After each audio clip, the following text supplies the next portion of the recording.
Guys कभी कभी ऐसा होता है ना, आपका मन उदास होता है और बहुत ही बोरिंग दिन चल रहे होते हैं, एक रूटीन लाइफ से आप थक जाते हैं और आपको कुछ ऐसा चाहिए होता है जिससे आपको अच्छा फील हो, आपको होप दिखे, इंस्पिरेशन मिले और साथ में एंटरटेनमेंट भी मिले। तो ऐसी ही एक मूवी रिलीज हुई है रिसेंटली, उसका नाम है दमन। अब ये मूवी उड़िया लैंग्वेज में है, उड़ीसा की मूवी है, but the good part is इस मूवी के सब टाइटल्स अवेलेबल हैं। तो सबसे पहले तो उन लोगों का थैंक यू जिन्होंने मुझे स्पेशली मेल करी to watch this movie, review it, describe it. तो फिर मैंने इस मूवी को गूगल पे सर्च किया और मेरे को दिखा ये पोस्टर। और ये पोस्टर, क्योंकि वो कहते हैं ना कि अ पिक्चर स्पीक्स 1,000 वर्ड्स, और जिस तरीके से ये पोस्टर डिजाइन किया है as a cinephile, I can tell you this poster emits thousands of emotions जो क्यूरोसिटी को बढ़ाते हैं कि व्हाट लाइज इन दिस। तो चलिए अब इस मूवी को पूरा एक्सप्लेन करते हैं हिंदी में, ताकि जो हिंदी की ऑडियंस है उसको पता लगे कि क्या है ये स्टोरी। तो कहानी का मेन किरदार डॉक्टर सिद्धार्थ का है, जिसको प्ले किया है उड़ीसा के popular actor Babushan Mohanty.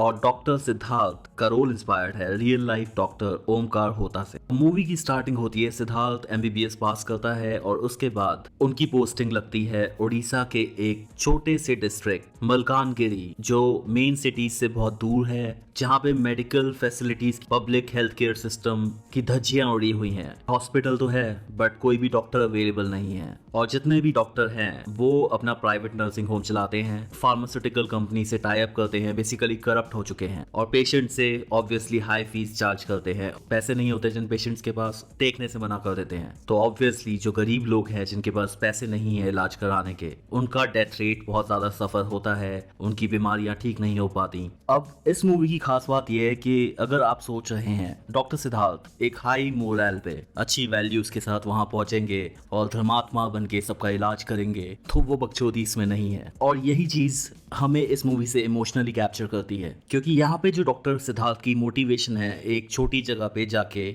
Medical practice करने की, उसका अच्छाई से कुछ लेना देना शुरू में नहीं है। वो एक हमारी नॉर्मल सोच की तरह है कि किसी तरीके से एमबीबीएस करके रिज्यूमे पे गवर्नमेंट स्टैंप आ जाए और उसके बाद ऑफ कोर्स बाहर सेटल होना, अपना पर्सनल प्राइवेट क्लिनिक बनाना या हॉस्पिटल स्टैब्लिश करना, यही ऑलमोस्ट हर किसी एमबीबीएस करने वाले की एक मेंटालिटी होती है। तो अब जब डॉक्टर सिद्धार्थ वहां पहुंचते हैं तो जितना उन्होंने सुना होता है उससे भी वर्स निकलता है। यानी कि उनका जो क्लिनिक वाला ऑफिस है एक कमरे का है, उसमें बेसिक टॉयलेट फैसिलिटीज या फिर पानी की फैसिलिटीज या फिर, ये है पहली प्रॉब्लम। दूसरी प्रॉब्लम ये है कि वहां पे चारों तरफ अंधविश्वास फैला हुआ है। यानी कि किसी को मलेरिया हुआ है तो डिफरेंट तरीके के तांत्रिक हैं जो इलाज के नाम पे लोगों में अंधविश्वास डालते हैं, पागल बनाते हैं कि ये पूजा कर लो, इतने पैसे चढ़ा दो, और गरीबों को लूटते हैं। और सबसे बड़ी प्रॉब्लम वो है कि जो आसपास के ट्राइबल एरियाज में नक्सल्स हैं, उन्होंने इतनी गुंडागर्दी कर रखी है कि वो कोई भी गवर्नमेंट ऑफिस जो वहाँ पे कंस्ट्रक्शन करे, हाईवे बनाए, रोड्स बनाए या फिर इलाज के लिए आए, वो चाहते ही नहीं है ताकि उनकी छुपने वाली लोकेशंस पुलिस तक ना पहुंचे, कोई भी इंफॉर्मेशन बाहर ना जाए। तो ऐसी लोकेशन पे जब डॉक्टर सिद्धार्थ पहुंचते हैं तो वहाँ पे उनके लिए रहना बहुत मुश्किल होता है। हर एक दिन उनको हजारों बार ये थॉट आता है कि छोड़ो यार, यहाँ से निकलते हैं। अब गवर्नमेंट पोस्टिंग को छोड़ना या फिर वहां से निकलना, इसके थॉट्स की कशमकश में धीरे धीरे आसपास के पेशेंट्स की प्रॉब्लम्स देख के और उनके अंधविश्वास को देख के कहीं ना कहीं सिद्धार्थ की जो अंदर की गुडनेस वाली जो आवाज है वो जागने लग, और वो धीरे धीरे इन लोगों की हेल्प करना शुरू करते हैं। खासकर जो मलेरिया है, जिस तरीके से वहां पे अंधविश्वास फैलाया जा रहा है कि मलेरिया के पीछे का रीजन कोई सांप है, तांत्रिक को दिखाओ, इस सब से परेशान होके वो मलेरिया के लिए अवेयरनेस फैलाना शुरू करते हैं, लोगों को सही मेडिकेशंस देते हैं, इंजेक्शंस लगाते हैं। धीरे धीरे करके पेशेंट्स ठीक होने लगते हैं। और डॉक्टर सिद्धार्थ के अच्छे दिल को देख के वहां के जितने भी विलेजर्स हैं, जितनी भी जनता है, वो उनको मसीहा मानने लगती है, भगवान की तरह रिस्पेक्ट करने लगती है। ठीक वैसे ही जैसे कहा जाता है कि डॉक्टर भगवान का रूप होता है। अब जैसे ही लोगों का विश्वास उन पर बढ़ता जाता है तो पेशेंट्स अंधविश्वासों को छोड़ के कोई भी प्रॉब्लम होती है तो डॉक्टर सिद्धार्थ के पास ही पहुंचते हैं। और ये रिजल्ट्स देख के डॉक्टर सिद्धार्थ के मन में मोटिवेशन आने लगती है। लेकिन यहाँ पे भी डॉक्टर सिद्धार्थ सिर्फ दिन ही गिन रहे होते हैं कि किसी भी तरीके से यहाँ पे टाइम खत्म हो, पास हो और मैं यहाँ से निकलूं। और ये इमोशंस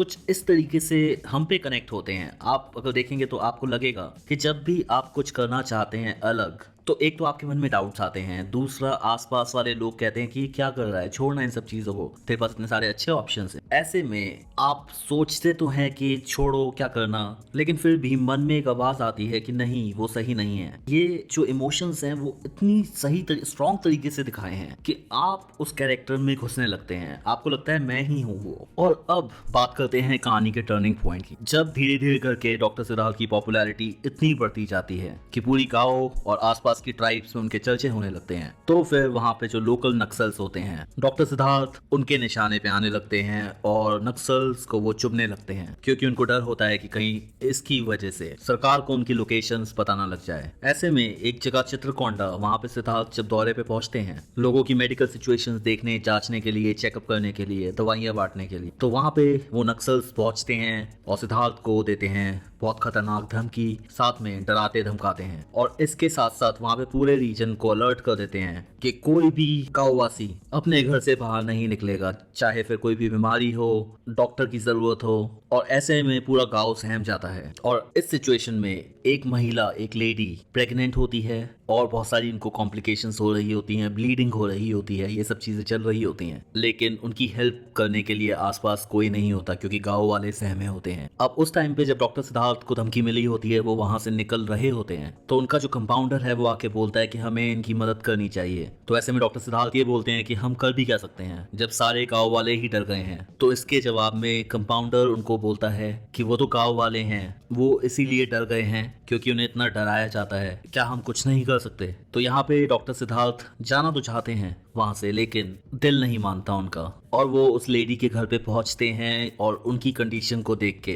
जो दर्द महसूस करते हैं। अब इस पेशेंट की हालत इतनी खराब होती है कि without a proper medical facility उनका सरवाइव करना और बच्चे का सरवाइव करना मुश्किल है। दूसरी तरफ सारे गाँव वाले सहमे हुए हैं, कोई भी हेल्प के लिए नहीं है, एंड ऑफ कोर्स हॉस्पिटल वहां से करीबन 10 से 16 किलोमीटर दूर होता है। ऐसे में रोड्स तो वहां पे पहले भी अवेलेबल नहीं थी, लेकिन जो घोड़े होते हैं उसको भी वो नक्सल्स ले गए हैं। तो डॉक्टर सिद्धार्थ की सनकती है और वो एक बल्ली उठाते हैं लकड़ी वाली, उस पे कपड़ा बांधते हैं कैरेज की तरह, और पेशेंट को उसमें सेटल करके चल पड़ते हैं पैदल ही on the way to the hospital. अब इतना लंबा रास्ता पार करना पेशेंट को कैरी करते हुए, साथ में रोड भी नहीं है, जंगल है, पहाड़ियां हैं, ऊपर नीचे, डॉक्टर सिद्धार्थ किसी भी मुश्किल के सामने नहीं रुकते। और आई एम टेलिंग यू, यहाँ पे एक एक सीक्वेंस तालियां वाली हैं, घूस बम्प्स देती हैं। कभी उनकी जर्नी में बारिश होने लगती है, एक टाइम तो ऐसा आता है इंटरवल से पहले कि उनको नदी क्रॉस करनी है, लेकिन जब नदी क्रॉस करने का जो बोट होती है वो भी नक्सल्स ले चुके हैं। तो इन सब चीजों को देख के डॉक्टर सिद्धार्थ डरते जरूर हैं, पैर भी लड़खड़ाते हैं, लेकिन चलना नहीं छोड़ते। अब ऐसे में सारी चीजें क्रॉस करके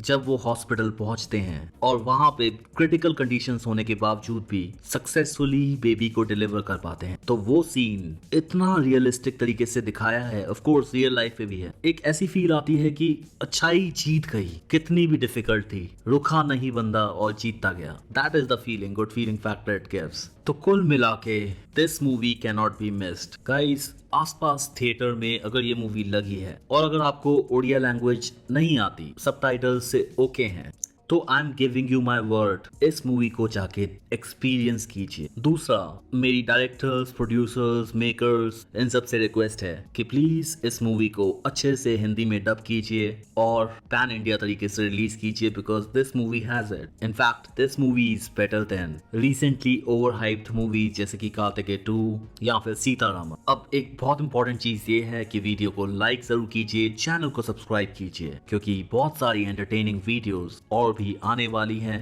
इन द प्रोसेस हैं। Till then check out the other videos. Keep watching Honestly Said.